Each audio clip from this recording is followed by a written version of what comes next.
This is the Treu Real Estate 911 podcast with Lisa Treu. Lisa will share up-to-date real estate information with you that you need to know. Welcome to Treu Real Estate 911. It's Brian Mudd, along with, of course, your local real estate pro, Lisa Treu, in a changing market that requires precision, good information, and solutions, because, oh my gosh, are there excuses out there. And to wade through all of Palm Beach County's information, Lisa's going to make sense of it all and tell you what you need to consider whether you're thinking about buying or selling right now. Before we get started, if you're not already at TreuRealEstate911.com, go there. You'll see why as soon as you get there. The best local resource you're going to find for real estate information, including the ability to search the MLS in real time, just like the real estate pros do. And the Treus, they're always ready to help you. If you are buying, if you are selling, if you just have questions, Treu's a resource at 561-972-8326. 561-972-8326. At least it's kind of funny as I take a look at the information, the latest real estate information from the Palm Beaches, because on one hand, we see a market here that looks sluggish. On the other hand, talking to you, oh my gosh, you're about as busy as possibly can be. So it seems like there are solutions out there in Palm Beach County's real estate. I was meeting with one of our great partners the other day, and he was telling me how he was hearing how busy everybody was in January and February in the real estate market, and now everybody's dead. And honestly, Steve and I can barely breathe. We're so busy, and we're grateful for that. We're putting properties under contract. We have new properties coming on the market, and we are working with buyers, both local, which we expect this time of year, but also still those out-of-state buyers, both looking for year-round homes and their seasonal products for next year. Now, Lisa, when I'm taking a look at any real estate market, before I get concerned, there are two types of declines that I'm looking for before digging any deeper. One is an overall decline in sales activity, and then the other, prices that are down alongside those sales. Now, we came close to that, but we still end up showing a price appreciation with the median sales price. If we take a look at what happened in Palm Beach County, single-family homes in March, nearly a 9% drop in sales, but prices up just under 1%. What's your overall perspective as you take a look at the health of the local real estate market? I think that the market is still good for those people that get the formula right. The seller who says, I want a certain price because I want it, is just sitting on the market. And I'm not talking about sitting a month or two. They are sitting month after month after month, and they're having no success. The other thing that I'm seeing, and I'm having many listeners calling me after they're in committed long-term contracts saying, what's wrong? I pull up their listing and I'm seeing marketing, major mistakes, which definitely impacts the ability to sell the property and certainly sell it for the most money. You talk about the listings that are not priced well, not marketed well. It's kind of an ongoing condition. But what I hear you saying, here we are in a mature real estate market. So you have to get things right. That the mistakes that maybe you could get away with in years previous, yes, you're simply not going to get away with in today's market. You're not going to get away with it today. You have to have everything perfect. And when everything is still perfect, it takes skill and expertise to get the property sold. It's just not that easy.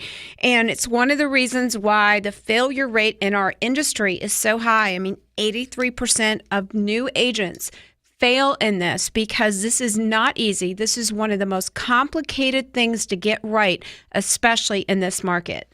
Yeah, I mean, you talk about that. I think the average person doesn't realize that 4 homes are sold per real estate agent per year on average. And when you're talking about the kind of volume that you're doing, to be over 100 per year, that takes incredible talent, skill, and positioning.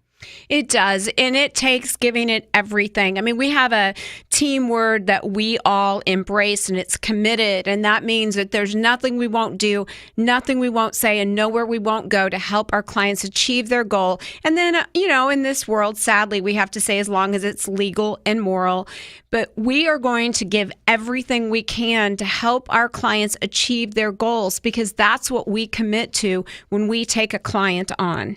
Now, Lisa, one bright spot in particular in the local real estate market, you were telling us about a month ago, hey, you need to be on the market right now if you are a single-family home and you're looking to take advantage of this summer season. We did see that homes between $400,000 to $600,000 did have a pretty good run in March. We did. It's one of the good news stats in the market is that it has dropped back down into that barely seller market criteria. We're at 5 months of inventory based on the number of properties and the number of properties that went under contract when we're talking from 400,000 to 600,000, which we haven't seen for a while. So it's definitely what we've been saying, which is the perfect time to benefit if you have that type of property. Where are the opportunities in this market for buyers and for sellers? Well, first of all, the number one opportunity is any buyer who's entering the marketplace the very first time. So if you are renting, you need to be buying. We have been doing different events, sharing the news about that in 7 years of owning versus renting the same type of property, the net gain, and it's a very conservative analysis, is in the 80 to 90,000 range in 7 years from owning versus renting, number one. Number two, the opportunity is, we've been saying this a while, but the move up buy. So if you are selling in the 4 to 6 and then moving up in the 6 to over $1 million, you're going from a seller's market into a buyer's market, which means more choices, more options, and often better deals. Lisa, seeing that there was a decline in overall cash transactions, under a third of the transactions that were all cash for the first time in a while, how interest rate sensitive has our local real estate market become as cash has been less of a factor? Well, it's not so much interest rate sensitive. What it is appraisal sensitive. Okay. One of the things that sellers sometimes forget is when we're dealing with mortgages and when we're dealing with lenders, the lender is going to protect themselves against, I just want any price possible. Even if the buyer is willing to pay it, the lender has to kind of get behind it. And the appraisal many times is the challenge when you start getting, even in some of these markets where it's maybe a hot seller's market, it has to appraise. The buyer needs the loan, and let's face it, the lender's going to protect their investment, as they should. So when we're in the 2 and 3 month hot seller's market, appraisals often are kind of the deciding factor of whether that deal can actually get to the closing table or not. Lisa, you're always a good indication of what's going on the ground right now. When we take a look at this information we're talking about, it's obviously information that's already happened. It paints a decent picture, but we know things can change quickly. A month ago when you were telling us, hey, if you're on the market right now in your single-family home looking for the summer season, this is what needs to be happening, you're dead on the money. We now see it in the information. What is going on in real time in our local real estate market that might end up being an opportunity for somebody? Well, if you have been thinking of selling, so for example, you're facing retirement, you have maybe a desire to move out of state. If you have something that you can see is going to cause your lifestyle to change, maybe you're going to get married and you need a bigger home, or you're expanding your family, you need a bigger home. This is the time to give us a call and have the discussion of what makes sense for me, because it's great to say now's the right time. It doesn't mean that that's the right time for you. And so calling us and having those conversations, we're having a lot of people that might have waited a few months later, go ahead and sell and take advantage of the spring selling season right now because they understand what happened to the inventory. And if you are sitting there going, well, I might want to sell in the next month or 6 months or 12 months, give me a call and let's discuss why and what makes sense for you, and then put the plan in place. Something else that crossed my mind, Lisa, I want to see if there's any indication that this is transpiring into results with more interest. We know that when the tax law changed, we had added interest from high tax states. It created further emphasis for people that would be limited with their state deductions to take a look at Florida. Now, we had, with tax season wrapping up, a lot of confusion. I was taking a look at percentages north of 50% with people that had outcomes that were different than what they realized they would be. And the one group of people in particular that fared the worst on average during the course of tax season, those that are upper income earners from high tax states. Since the end of tax season, have you noticed any increased interest from those types of buyers from places like New York and New Jersey and Connecticut? We have not seen as many. Now, they have definitely started looking on our site. Many of them have purchased, but we have not seen as many as we expected. And yet it kind of makes sense, Brian, because if you think about it, most of the people in those higher tax brackets, they have to make transitions and plans. They have maybe a new career, or they need to relocate a business, or they have schools to deal with. So I believe that we are still in that transition period, and I think we'll see that over the next year or two. But it wasn't the mass exodus that we had hoped for here in South Florida, and yet I don't think it's over. Yeah, it makes sense. You do have the family considerations, life considerations, and then also you have to sell your home up there too, and that will end up playing a role for many, I'm sure. All right, when we take a look at this information, we're talking about the opportunity was the $400,000 to $600,000 range. You're talking about those first-time home buyers. You mentioned the move-up buy on the luxury side. We continue to see that on the luxury end in particular, it is a really challenged market where we're up to what? Closing in on 2 years for the average home over $1 million to get sold? So we're at 17 months right now, and these are single-family homes. And when you factor in the condo market, those numbers get even larger. And, ultra luxury is doing great right now. Ultra luxury. What's ultra luxury? Well, I consider ultra luxury anything over $5 million. That product is going. There's new construction going that's selling.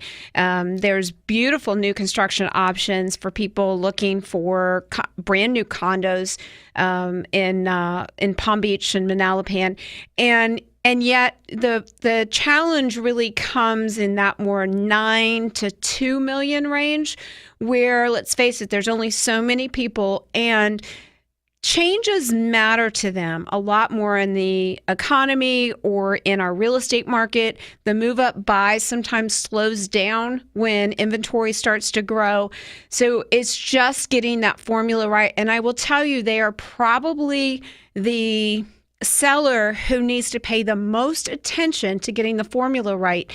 There's an assumption that if you hire a specific luxury company, that your home is going to get sold, and that just is not true. You're hiring the agent, and I touch every single property we list, whether it's 100,000 or it's 10 million. I am the creator of marketing. It is my passion. It's what I love, and honestly, I'm great at it, if I, do say so myself, because I am passionate about getting the right people to see the right property. I like to say there are two sides to stories and one side of facts, and the facts speak for themselves with the results that you obtain. And to your point, I have seen multiple properties that have gone through about an agent a year not getting sold over the past few years and still going through that process, as so many people just go along with, this is supposed to be the area expert for luxury homes, not necessarily what's required to get the job done. So this is all interesting and good information. Anything else that people should be thinking about as we are now talking about May will be here, hurricane season before we know it. Final thoughts. Well, if you have an active adult community property, it's not too late. We are putting those under contract right now. We still have people from the Northeast coming down specifically to buy for next season, believe it or not. Okay. The other thing is, if you are in a business where you have clients that need our help. We just closed on a property that had been on the market with another agent for months and months and months. A past client of ours, who's her financial CPA, said, call Lisa, she can help. We listed the property, sold it, had it under contract very, very quickly. And we have new friends, even though I've never met these sellers. And if you're a CPA, if you're an attorney, if you're an estate attorney, a divorce attorney, we want to make your life and job easier and also your client's experience better. Call me, let's connect, let's see how we can help you get the results your clients deserve. And that number, it's 561-972-8326, 561-972-8326. And if you're not already there, well, go to TrueRealEstate911.com. We'll see you next time.